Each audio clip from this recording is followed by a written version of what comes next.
Hello, welcome to week 10 lecture 50.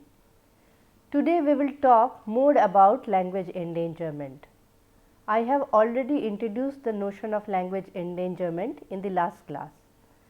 Today I will talk about different aspects of language endangerment. So I will talk about different degrees of endangerment, how do we mark the language or tag the language depending on its vitality status.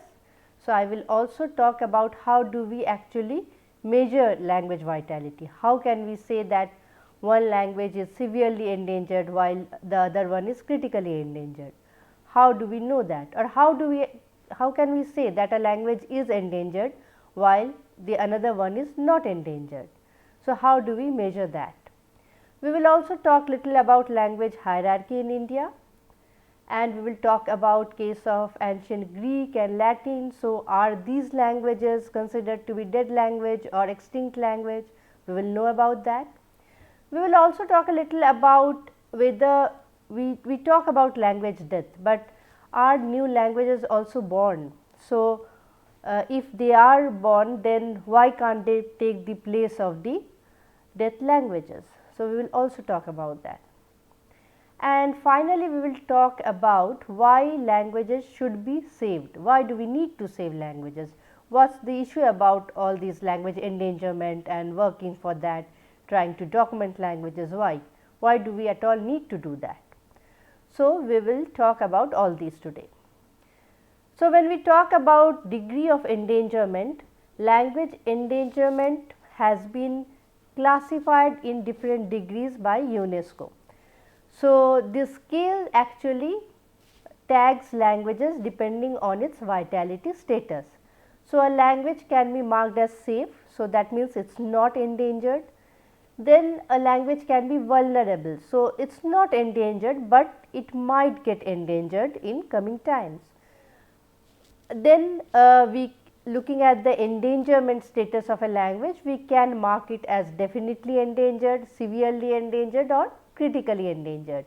So as the name suggests, critically endangered is the language is now going to get extinct, or the language is now going to die.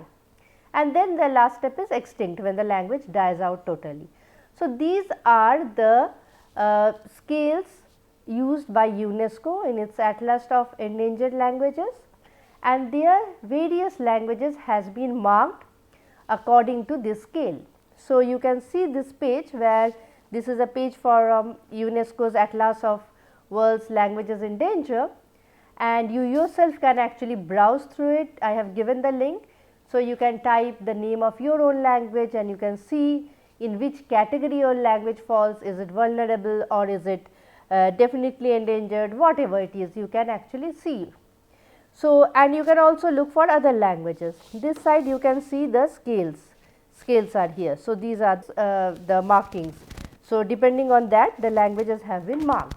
So now you might think, how do we know that? How do we actually classify languages depending on these classifications? How can I say that one language is vulnerable while the other one is critically endangered? How can I say that? So we can do that by a measuring scale, which is called measuring scale for language vitality. We measure the language vitality. This was initially proposed by Fishman, and then with little modification it was adopted by UNESCO in 2003. So what does it tell about? It looks at various aspects of language, and based on that it actually labels the language. So one very important aspect is intergenerational language transmission, whether the language is transferred from one generation to other. So maybe the parents know the language, they are speaking the language, but they are not talking to their children in the same language. So the children are not learning, or maybe picking up very few words from their parents' discourse, but not talking themselves, not using the language in their regular basis. And then the third generation, they will not know at all the language.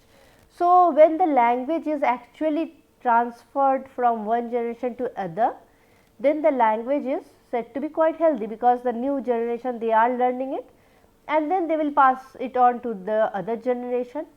So, that can be a measurement for looking at the vitality of a language. But then we can't depend on that only. So there are lots of other aspects to it, like what is the absolute number of speakers. So, if the language has only say 10 speakers, of course, that means the language is endangered, because if there is something happens and all of them suddenly die out, maybe due to some natural calamity that I talked about in the last class, or maybe due to some other reasons, then of course, the language, the speech community will vanish from the earth. So, absolute number, what are the total number of speakers, that is also important. Again, if we see there is a huge number of speakers, though the language they are not transferring it to the next generation, but there is a huge number of language speakers. So what can be done is that slowly they can be motivated to teach the language to the next generation, and there can be chances that the language will not get endangered. So, we talk about total number of speakers, we also talk about proportion of speakers within the total population. So, 10,000 speakers might look a good number for a language. But then when we talk about 10,000 speakers in context to India, where we have a huge population and there only 10,000 speakers speak a language, then that language is taken as endangered. And why I am stating that? Because there are various projects funded by Government of India, which actually aims to document these languages which have only 10,000 speakers, and they take those languages as endangered language. So, one of them is like Dhimal. So, Dhimal has a lesser number of speakers, like only 800 speakers. So, Dhimal speakers also stay in Nepal, there they have a good population, but Indian variety of Dhimal is spoken only by 800 people in the Darjeeling district of West Bengal. So, now these people, when we see only 800 speakers of a particular language in context to total population of say West Bengal, then it is a very lesser amount. So, when we look in relation or in proportion to the total population, and then we see that the speakers are very few, then that can be a thing to worry about for the language. Then the use of language in different domains. So, the language is not used in different domains, the language is only used in some restricted domain, maybe only in the home domain, maybe only with the friends and family members, then there can be a tendency of the language getting endangered. Why? Because the speakers are forced to use some other language in other domains, like for education, for entertainment, for official purpose. So, they are indirectly forced to use other language, and when they pick up or learn these language and they are forced to use those language, so maybe they can shift to that language. Use in the new domains. When we talk about new domains, there are new domains like technology, internet. So, language technology that I was talking about, where we need to have the presence of different languages. When we do not see the presence of certain language, then the users of these languages, they are again using or shifting to other language, because language technology is not available in their own language. So, when we see that the language is well represented in the new domains like that of technology, or is widely used in say social media, then what happens? The language is visible and there are lesser chance that the language will get endangered. Availability of materials for education and literacy. This is also very important, because when there will be no books, no materials for education and literacy, then of course the language can't be taught or can't be read, and that means the speakers of the language will have to shift to other language for education. They can't study in their own native language, they can't read in their own native language, always they have to shift to other language for this. So, that is why materials for education is also important. And why education is very important? Because when we talk about education, generally we talk about children. Of course, there is adult education as well, but still the children, they go to school. So, it is in a very young age that they are forced to shift to other language if they do not have books to read in their own language. So, from this young age, when they are forced to shift to other language, there can be chances that they grow up to be adults who use some other language, but not their own language. So, these are some of the parameters based on which a language is actually measured, whether it is endangered or what level of endangerment it is in. So, maybe a language can have is being transferred from one generation to other, but for other points we see that it is negative. It is neither used in different domains nor used in new domains, neither there is any materials for education, and the population is also lesser. Then we can see that in near future the language may get endangered, or we can see that the language is vulnerable, because though it is transferred from one generation to other, but the other supporting things are not there with the language. Other aspects are like government and institutional language policies. So, if government is promoting the languages and funding for publishing new materials and all those things, then of course, the language actually gets healthier. So, promoting Hindi for official use, or like in the case of Kurmali, we see Kurmali language is being taught in different universities, books are being published.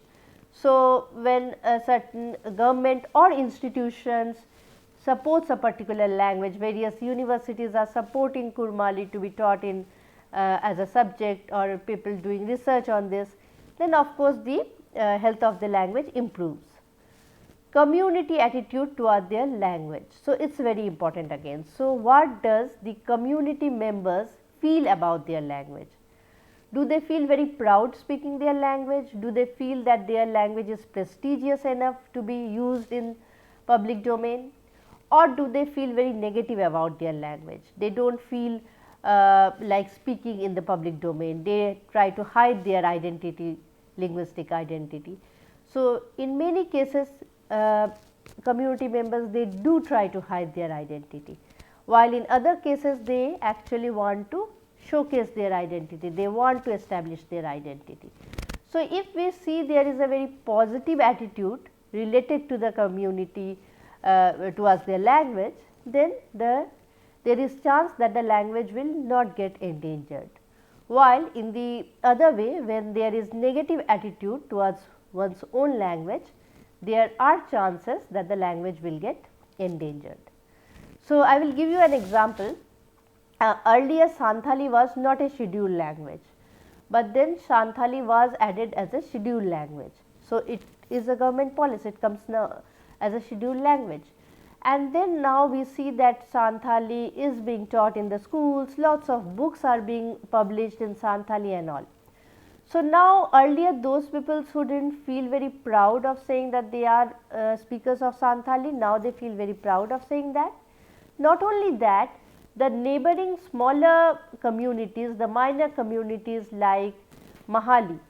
So, Santhali and Mahali both belong to the same linguistic family, Austroasiatic. So, now these Mahali speakers, they also want to identify themselves as Santhali, because they have linguistic closeness, the languages are similar.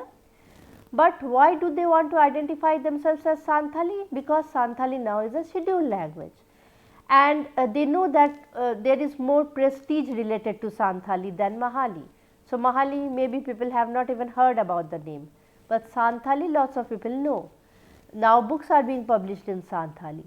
So, when now we see that these Mahali people, they are actually borrowing Santhali surnames and they are using it. Why? Because they want to hide their own identity, rather they want to use the identity of Santhali, they want to merge into Santhali. That can actually, that is good for Santhali, because Santhali is now a prestigious language for the community members, but bad for Mahali, because Mahali is trying to hide its own identity and trying to get merged into Santhali group. which is making the language even more endangered, because the speakers now are learning Santhali, they are borrowing Santhali surnames and copying Santhali traditions and customs and not following their own. So, that can actually lead to endangerment of Mahali. That is there because they do not feel very proud of Mahali. So, there is this negative attitude related to Mahali, or you can say more prestige is there for Santhali rather than Mahali. Amount and quality of language documentation. So, this is again important, how much documented materials are available in a particular language, that can also decide the status vitality of the language. So, why documentation is important? Because documentation means also the presence of books, recordings, different types of materials which can be used for creating pedagogical materials or language technology. It can help in language technology. So, if there are lots of materials, documented materials, then those can actually help in providing teaching learning materials and other materials for the language. So, documented materials or documented works can actually tell us about the vitality status of the language. So, now looking at this language hierarchy in India, we know that English and Hindi is the national languages of our country. So, Hindi and English is almost everywhere there, and we know we can find different materials available in Hindi, books are available in Hindi, and English is not only an official language for India, it is a global language. So, of course, we find language technology, everything available mostly in English. So, and then comes the regional official languages in our country. So, these are like Bangla, Dogri. So, these are the 22 scheduled language and also the official language of a particular region. And then there comes the local languages. So, like Bhojpuri in Bihar, Garhwali, Avdhi, Nishi, Kurmali. So, these are various different languages which are present in different areas. So, Kurmali is spoken in Orissa, in different districts of Orissa, West Bengal, Jharkhand, and again there are in other districts some other languages used. So, they do not cover a huge area, but then the languages are spoken in those areas. It works as lingua franca and also native language, home language for some people, some communities. But then we see there are certain languages which are spoken by certain communities, but they are only spoken in maybe one village or two villages with very few members. So, languages like Dhimal, Mahali, which are again spoken in West Bengal, Monpa, which is spoken in Arunachal Pradesh, Beda, Jenu Kurumba is spoken near Karnataka. So, all these languages are even smaller than the local languages. In local languages also generally we find materials, newspapers are at times published, there are certain reading materials, there are journals, so pamphlets are there. So, these things are published in the local language, but in vulnerable or endangered language generally we do not find any materials, documented materials or printed materials is difficult to find. What we find is that the speakers of these language only speak the language with their family members or with their neighbors and friends. But nowadays due to social media we also see representation of these languages in different social media pages and sites. So, that is actually helping these endangered language. But again we see that these language we find the names and little representation, but actual use of language is not much there as well. So, sometimes those pages or those groups are also dominated by some other language. So, we see people talking in some other language, using some other language. So, that is also there.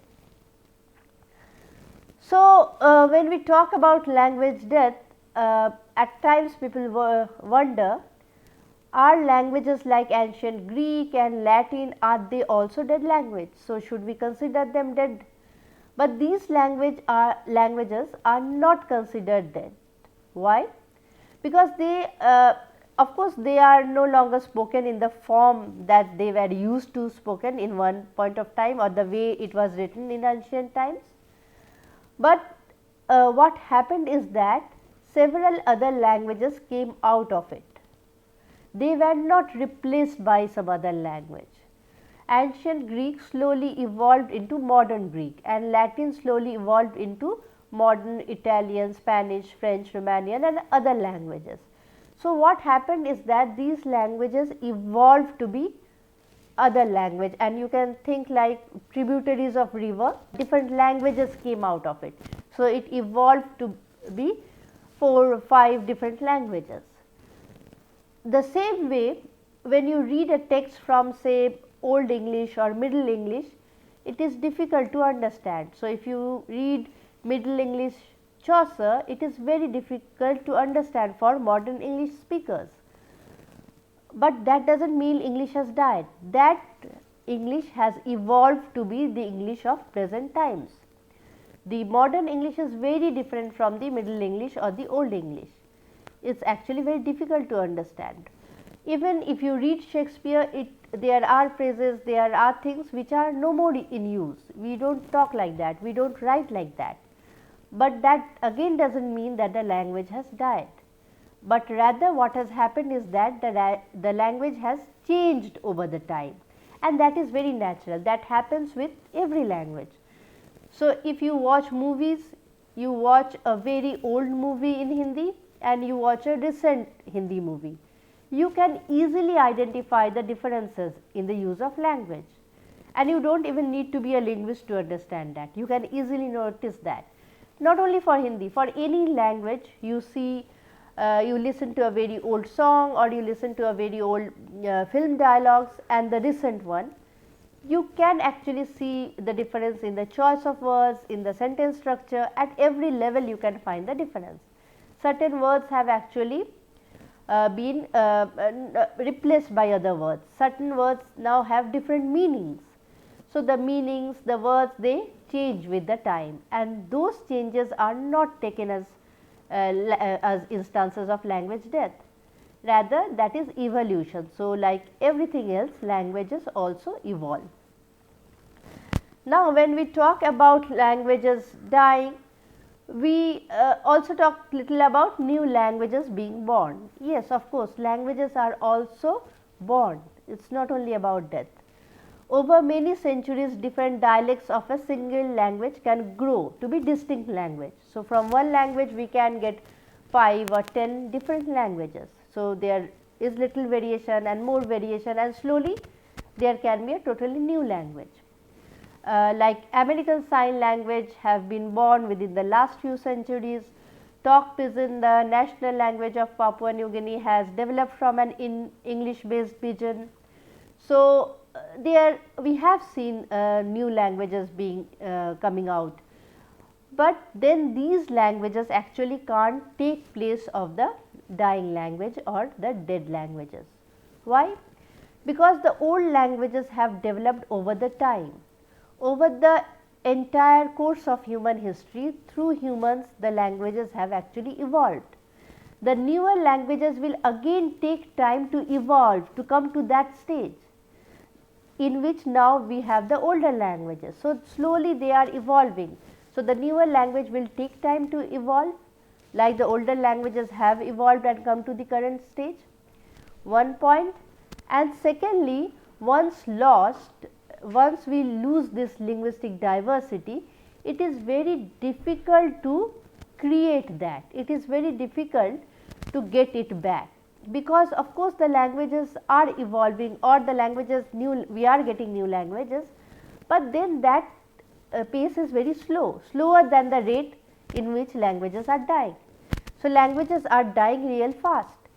So, that means we are losing the linguistic diversity, and the new languages are not growing in that rate that we will get the linguistic diversity balanced. It will not be that.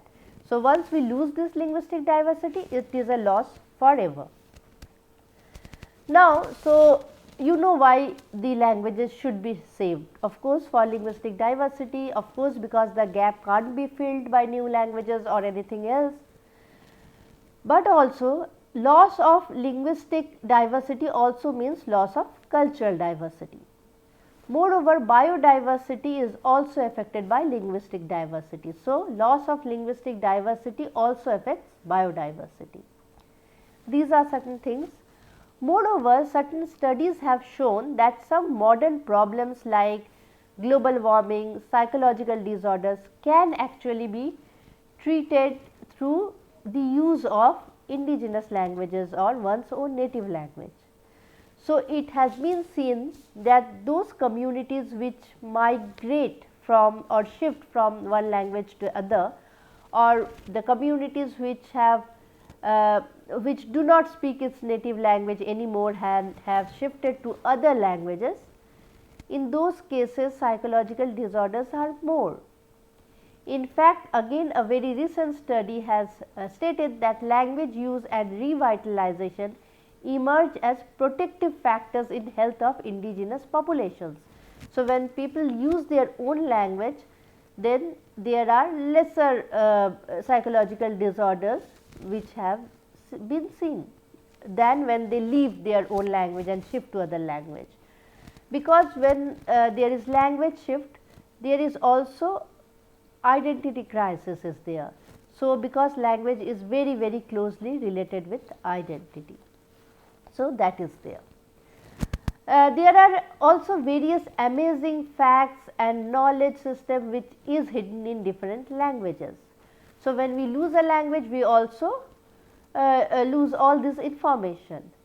So, I will give you an example from Great Andamanese language, where there is a particular snake found in the Andaman Islands, which actually is when caught produces certain type of oil, and this oil girls in that island use as moisturizers. So, they actually catch snakes, and these snakes when caught, they have certain glands which produce this oil type of material, and then the girls they take it and put it on their body as moisturizers. So, this is very unique knowledge which is with the speech community of that area. They have the term for the snake, they have the term for those oil and the whole process. But if we want to translate it in English or in some other language, it is difficult to do, because we do not have terms for those things in English or in any other language. So, many of the communities store such interesting indigenous knowledge. So, when we lose the language, this information is also lost. Another example I will give you, that of killing of sheep by pressing their nerves. So, sheep are killed through this process where they are not actually slaughtered or so this process has a name in Tuva language, Khoi Ojeri. So, this process where a particular nerve is pressed to kill the sheep, this whole process and this knowledge is known by the community members. Once the language is lost, this term will also be lost. So, not only this term will be lost, the knowledge, the way how the which nerve has to be pressed to kill the sheep and all those, that information will be lost. And why it is done so? So that the sheep they can die very peacefully without harming them, or without painlessly they die. So, this concept of killing the sheep in such a way that it is not painful, that perception will also die out, that thought process will also vanish. Moreover, which plants are edible, which are toxic, which plants have certain uses for humans, which for animals, this knowledge is reflected in very names of the plants, offering information that can't be quickly discovered by scientists in the field. It takes scientists to discover them, know them, research about it and know. But the community members at times they know about it, because it is part of their locality, part of their geography. And when they shift to other languages, this information can't be transferred in other language, can't be translated in other language, and that is why it is left behind. In Mahali there is a word like how.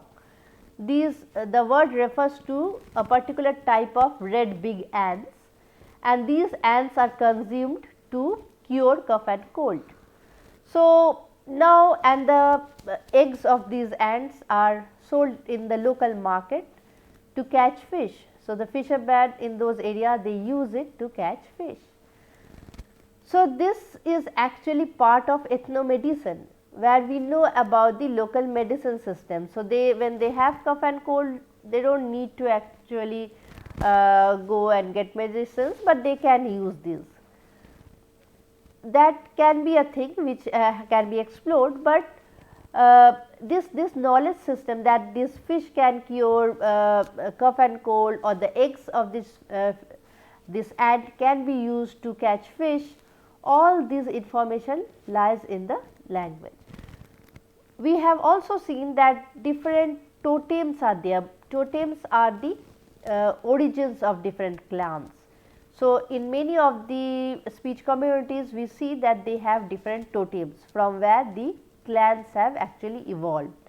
So, these totems they have some restrictions. So, maybe some clan has evolved through banyan tree, that is what they believe. So, they will never harm a banyan tree. Maybe some clan has evolved through swan or something. So, they will never harm swan. So, there are certain totems. So, how does this totem actually helps?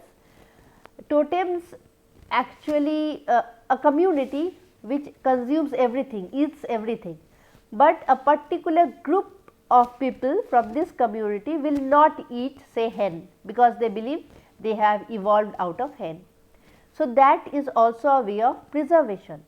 So, when they believe they have actually come from banyan tree, they will not harm banyan tree, because that particular group of people will not harm banyan tree, will not cut banyan tree. Again we see it is a way of preserving nature. Another example, Mahali people, I have mentioned, they make baskets, they are basket makers, they bamboo basket makers, they cut bamboo baskets every day and make baskets out of it. But on Sundays they do not cut bamboo, and they think if on Sunday bamboos are cut, then that can harm them. So, again you can see this is a way of preserving the trees. So, every day if it is cut, then maybe there will be no trees left, but on one day they are leaving it to grow, but with another belief that on Sundays it should not be harmed. So, we see that different communities actually have different belief system which is revealed or which is reflected through the language, and when there is no language to be used, then of course this belief system actually is hampered, is removed, is also replaced by the modern belief system. So, language is not only about a way of communication, it is also about the way of perception, how we perceive the world. So, when we are losing a language, we are losing the whole perspective, we are losing the perception of looking at the world, one of the perceptions of looking at the world. So, that is it for today's class. These are some of the readings which I will request you to go through, and I hope you enjoyed today's class. Thank you.